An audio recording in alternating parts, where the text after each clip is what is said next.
ஒரு சில ஆண்டுகளுக்கு முன்பாக சூப்பர் ஸ்டார் ரஜினிகாந்த் அவர்கள் தமிழகத்துல புதிய கட்சி துவங்கி சட்டமன்ற தேர்தலில் போட்டியிட வேண்டியது அவருடைய உடல்நிலை அப்போது சரியில்லாத காரணத்தினால அதனை காரணம் காட்டி அவர் அரசியல்ல இருந்து விலகிட்டாரு. இது அவருடைய ரசிகர்கள் பொதுமக்களுக்கு பேரிடியாக அமைஞ்சது. இருந்தாலுமே அவருடைய உடல்நிலை சரியில்லை அப்படின்றத புரிந்து கொண்ட ரசிகர்கள் நாளடைவுல அதனை மறந்துட்டு அவருடைய படங்களை கொண்டாடவுமே ஆரம்பிச்சாங்க. சூப்பர் ஸ்டாருக்கு ஒரு கட்டத்துல படங்கள் சர்க்கிள்களை சந்தித்தது.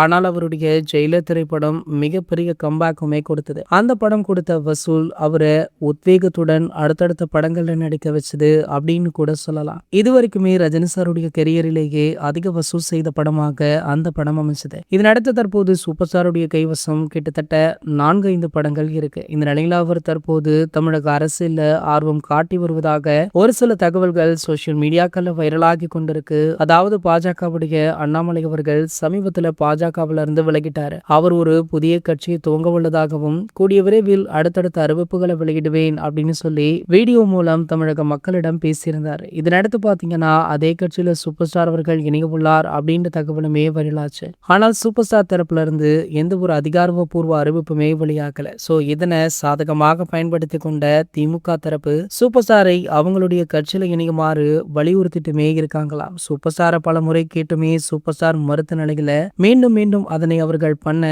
சூப்பர் ஸ்டார் அவர்கள் ஒரு கட்டத்துல செம கோபப்பட்டு உதயநிதி ஸ்டாலின் அவர்களை திட்டி உள்ளதாக சொல்லப்படுது. இது போன்ற செய்திகளை பத்தி நீங்க உடனே தெரிஞ்சுக்க நம்மளுடைய சேனலை மறக்காம சப்ஸ்கிரைப் பண்ணிக்கோங்க.